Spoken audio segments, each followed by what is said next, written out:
Lines today. 132 million ringgit approved for fire department development.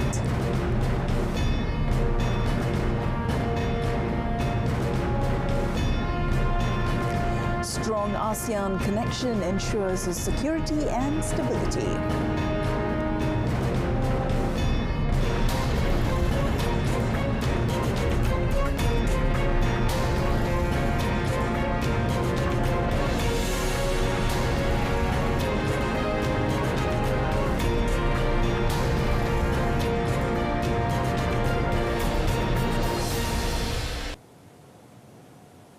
The government has approved 132.4 million ringgit in development allocation for the Malaysian Fire and Rescue Department under the 12th Malaysia Plan to improve its readiness and for the welfare of its personnel. Prime Minister Datuk Seri Ismail Sabri Yaakob said as a government responsible and concerned for the development of fire and rescue services in the country, various efforts have been taken to fulfill the service commitments towards Malaysians, especially from the aspect of firefighting infrastructure development and human capital. Menangani kes kecemasan. Saya juga difahamkan terdapat 18 buah projek pembinaan balai bomba dan apabila siap nanti ia akan memberi impak besar kepada pengurangan tempoh masa bertindak sekaligus dapat meningkatkan keyakinan keluarga Malaysia terhadap kesiapsiagaan Jabatan Bomba. The Premier said this in his World Firefighters Day speech at the grounds of the Dewan Millennium in Kepala Batas Pulau Pinang yesterday. Datuk Seri Ismail Sabri had earlier officiated the 2022 World Firefighters Day with the theme Bomba Frontliners Keluarga Malaysia. From the aspect of welfare, Datuk Seri Ismail Sabri said the government had approved the extension of special skills allowance payment applications to officers acting as coaches and teachers at the Malaysian Fire and Rescue Academy.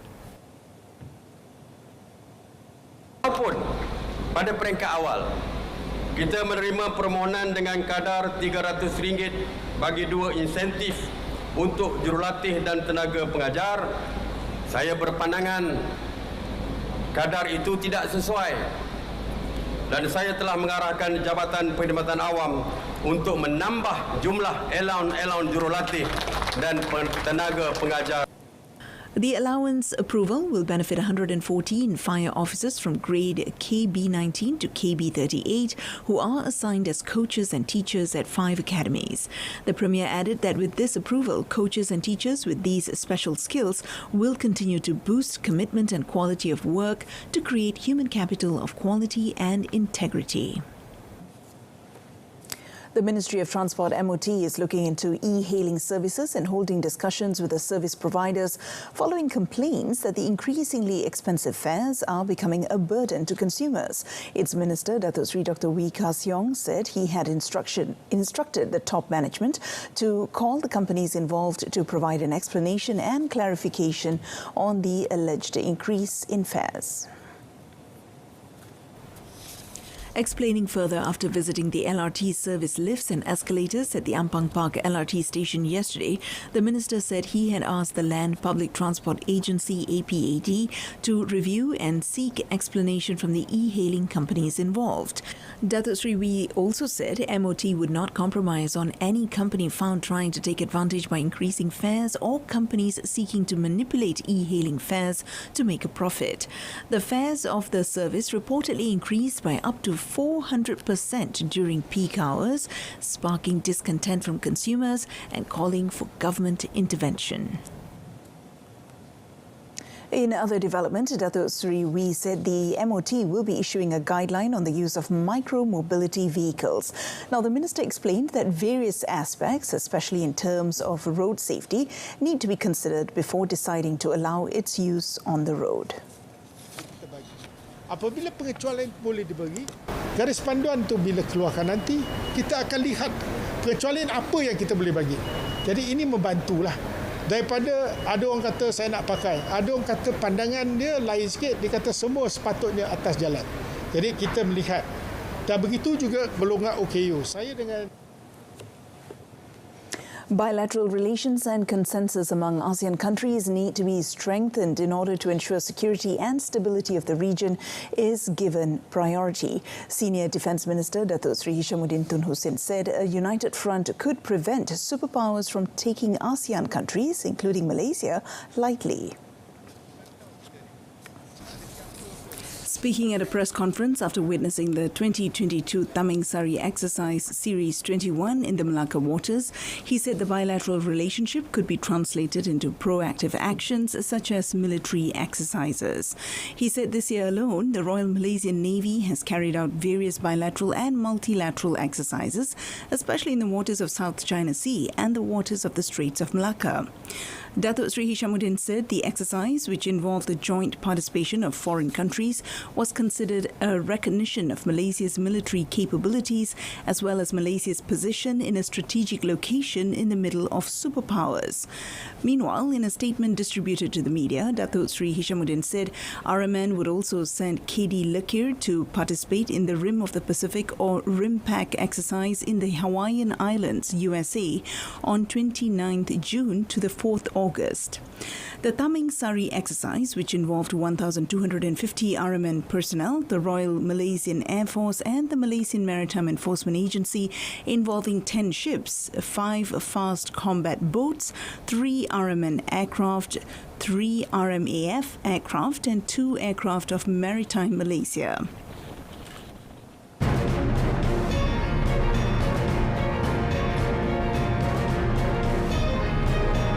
Australia new PM sworn in ahead of court meeting. That and more coming up after this short break.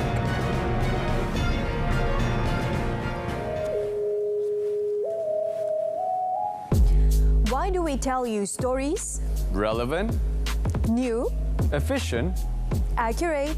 reliable. We bring you extraordinary stories from around the world, from politicians, bankers, and even your favorite celebrities. This and many more on RTM's English News.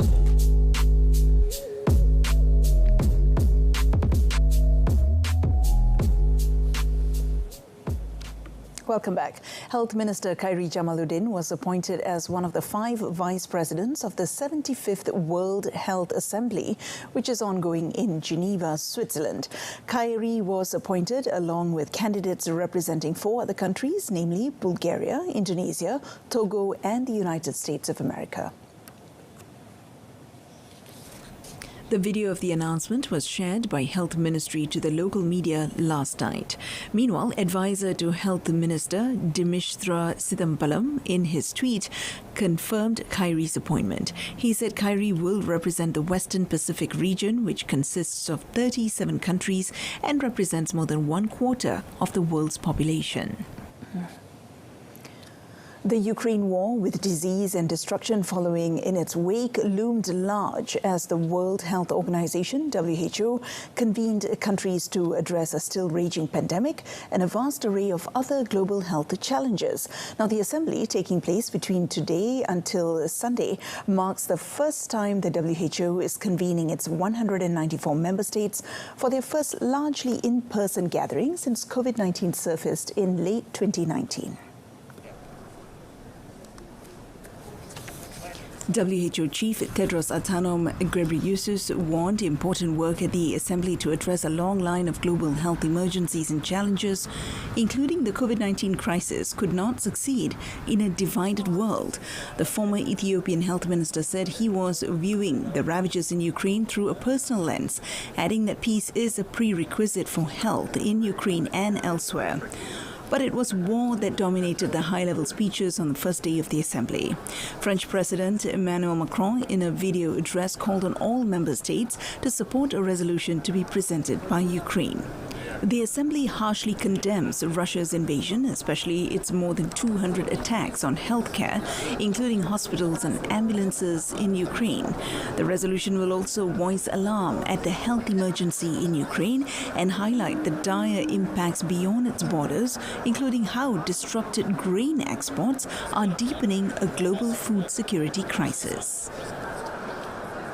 Australia's Labour Party leader Anthony Albanese was sworn in as the country's 31st Prime Minister today, promising a journey of change as he vowed to tackle climate change, rising living costs and inequality. Labour returns to power after 9 years in opposition, ending nearly a decade of rule by the Conservative coalition in Saturday's general election. While votes are still being counted and the makeup of government has yet to be finalised, Albanese was sworn in so that he could attend a key meeting of the Quadrilateral Security Dialogue in Tokyo on Tuesday. Albanese, raised in public housing by a single mother on a disability pension, was sworn in by Governor-General David Hurley at a ceremony in the national capital, Canberra, this morning. Deputy Labour leader Richard Marles and three key ministers, Penny Wong in Foreign Affairs, Jim Chalmers as Treasurer, and Catherine Ruth Gallagher in Finance, were also sworn in, with Wong to join Albanese on the Quad trip. Hundreds of Japanese people rallied at Shiba Park in Tokyo on Sunday to protest against US President Joe Biden's three-day visit to Japan as international tensions are running high over the Russia-Ukraine conflict. Now, Biden is set to attend a summit on Tuesday where he will meet Japanese Prime Minister Fumio Kishida, Indian Prime Minister Narendra Modi and Australian Prime Minister to promote the Quad mechanism. The Quad, also the Quadrilateral Security Dialogue, was initiated by then Japanese Prime Minister Shinzo Abe in 2007, supported by then leaders of the US, India and Australia. Protesters at the rally held banners to oppose the meeting between US and Japanese leaders, as well as the Quad and the Indo-Pacific Economic Framework proposed by Biden during the East Asia Summit in October 2021.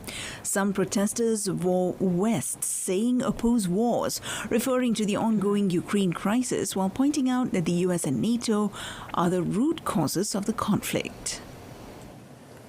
Northeast Bangladesh's worst floods in nearly 20 years began receding yesterday, but rescue workers were struggling to help millions marooned by extreme weather across the region that has claimed around 60 people's lives. Now, floods are irregular to millions of people in low-lying Bangladesh and neighbouring northeast India, but many experts say that climate change is increasing the frequency, ferocity and unpredictability. In the past week, after heavy rains in India, floodwaters breached a major embankment in Bangladesh's Sylhet region, affecting around 2 million people, swamping dozens of villages and killing at least 10. The floods had hit some 70% of the Sylhet district and about 60% of neighbouring Sunamganj. But he said the situation would improve further in the next few days after heavy rains stop. Police said that a scuffle broke out in the rural town of Kompanganj on Saturday as authorities stepped up relief operations for the roughly 2 million people affected by the floods. Local police chief Sukanto Chakraborty said there were more flood-affected people than the estimated relief packs, causing chaos during the aid distribution process as people started to scramble for the relief packages. Mozibur Rahman, head of Sylhet district, said that the embankment washed away along the Bangladesh-India border was yet to be repaired. A thunderstorm that nearly packed the power of a tornado rolled through Ontario on Saturday, killing at least 2 people and left parts of Canada's most populous province without power. Police said 1 person died and 2 others were injured after a tree fell on their camping trailer in Brant County in southern Ontario, while a woman in her 70s died after being hit by a tree during the thunderstorm. Emergency crews were inundated with calls after the storm uprooted many trees, disrupting traffic and damaging homes. Hydro One Limited, Ontario's largest utility, said over 340,000 customers were without power due to severe storms. It added additional resources have been deployed to restore power from extensive damage. Ontario is home to nearly 40% of Canada's 38.2 million population. Jim Watson, Mayor of Ottawa, Canada's capital city, said emergency operations have been activated to assess the damage and threats on the ground. Environment Canada, which issued a mobile alert warning of the severe thunderstorms, said wind gusts of 132 kilometers per hour were measured at the peak in some parts. Residents took to social media to post images of the trail of destruction by the dangerous storm, which lasted more than 2 hours. A U.S. military plane bringing several tons of much-needed baby formula from Germany landed at an airport in Indiana as authorities scrambled to address a critical shortage.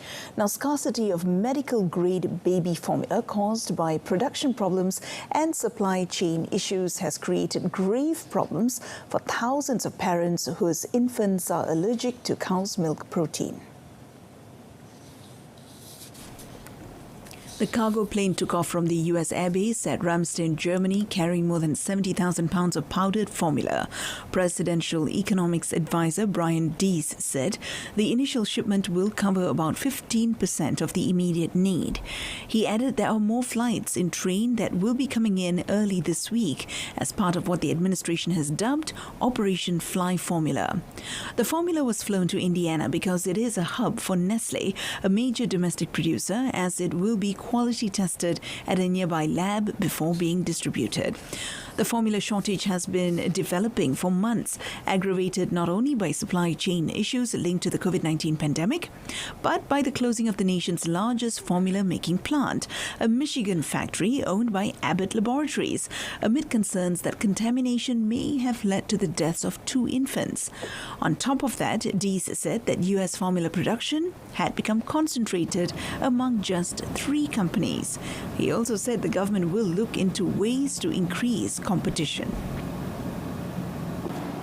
Over in New York, a 48-year-old man was fatally shot in the chest while riding on a city subway car in the latest series of random attacks in the city's transit system. Kenneth Corey, NYPD's chief of department, said the unidentified gunman fled when the train pulled into the next station in Manhattan and remained at large. Corey said preliminary investigations revealed the suspect was walking back and forth in the same train car and, without provocation, pulled out a gun and fired it at the victim at close range as the train was crossing the Manhattan Bridge. The gunman, described only as a heavy-set, dark-skinned man with a beard who was wearing a hooded sweatshirt, grey sweatpants and white sneakers. The suspect and the victim were not acquainted and had not interacted prior to the gunfire. The victim, who was not identified by police, was pronounced dead at Bellevue Hospital shortly after the shooting. New York City has seen a sharp rise in violence and a series of random attacks on subway riders. The transit violence has included passengers pushed onto the tracks from platforms, including a Manhattan woman whose murder was seen as part of a surge in hate crimes against Asian Americans.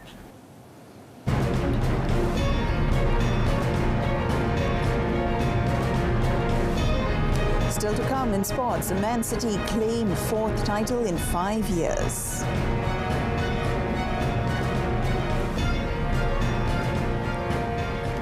The national contingent managed to add another 2 gold medals on the 15th day of the SEA Games yesterday on the eve of the end of the biennial games. Now, the 2 gold medals came from the badminton mixed doubles and Muay Thai events, bringing Malaysia's campaign to a close with an overall haul of 39 gold, 45 silver and 89 bronze medals, with all events ending yesterday and paving the way for the closing of the games tonight.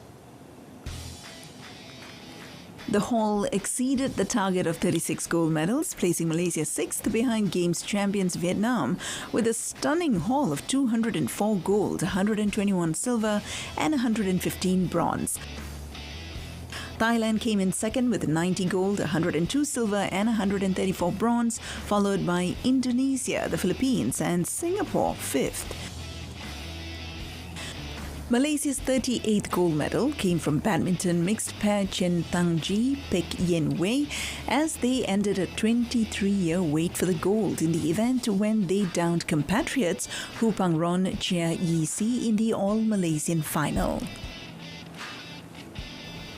National Junior Muay Thai champion Ahmad Nur Iman Alif Rakib also excelled in his SEA Games debut by delivering the 39th goal for Malaysia in the men's under 54 kilogram elite category. The national Muay Thai squad did not disappoint when national women's Muay Thai exponent Nur Amisha Azril Rizal won the silver after losing to Thai Srila U Wan Swang in the finals of the women's under 51 kilogram elite category. The national cycling squad also put on a good performance when the women's team wrapped up their time in Hanoi, with the team winning a silver in the team road race event, and a personal effort by Nur Aisha Muhammad Zubir, whose spirited fight till the final sprint to the finish line earned her a silver in the women's individual road race. Meanwhile, national snooker player Lim Kok Leong, 27, was unable to fulfill his dream of winning his second personal gold medal at this year's SEA Games when he lost 2-4 to Thai legend James Watana in the men's individual snooker finals. Unfortunately, the national under-23 football squad will return empty-handed after losing 3-4 to Indonesia in the penalty shootout in the bronze decider match after they drew 1-1 after 90 minutes of play. Hosts Vietnam took the gold after edging Thailand 1-0 in the finals last night. Manchester City won their fourth Premier League title in 5 years early this morning, but nearly let the trophy slip from their hands, coming back from 2 goals down to beat Aston Villa with 3 goals inside an electrifying 5 minutes late in the second half. After an afternoon of high nerves laced with fear of Liverpool pipping them to the title at the post, relieved and jubilant City fans poured onto the field at the final whistle. The day was set up for a party and there was a relaxed mood around the ground before kick-off, but that was soon to change as Villa, managed by former Liverpool captain Steven Gerrard, provided a twist in the storyline. Matty Cash put Villa in front in the 37th minute with a fine header from a Lucas Digne cross from the left flank, and the mood in the stadium instantly changed. The edgy mood among the home fans turned to desperation after Felipe Coutinho then doubled the lead for Villa with a goal with pure simplicity. But then came the City comeback blitz that sealed the title regardless of events at Anfield. 2 substitutes combined for the first, with Ilkay Gundogan heading in a Raheem Sterling cross at the back post in the 76th minute. Half-time substitute Alexander Zinchenko on the left flank then showed composure to pull back to Rodri, and the Spaniard delivered a pinpoint finish, side-footing into the bottom corner from 20 metres out. The title-winning goal came in the 81st minute when De Bruyne whipped in a low cross to Gundogan, who tapped in from close range, sending the crowd into rapturous delight. Over in Italy, thousands of fans filled the Piazza Duomo after AC Milan clinched their first Serie A title in 11 years after earning a 3-0 final day victory at Sassuolo, with a double from Olivier Giroud and one from Frank Kessie, sealing the Scudetto in style. Stefano Pioli's side came into the final round of fixtures knowing a point would be enough for them to finish top ahead of rivals Inter Milan, but after Olivier Giroud squeezed the ball home in the 17th minute, a 19th Serie A title never looked in doubt. Frenchman Giroud stabbed home a second in the 32nd minute after further fine work from Rafael Leo to put Pioli's men on course for the trophy without needing to be concerned with how Inter Milan were getting on back at their shared San Siro Stadium against Sampdoria. There was no relenting from Milan as Frank Kessie slotted home a third 4 minutes later to effectively put the game and title race to bed before halftime.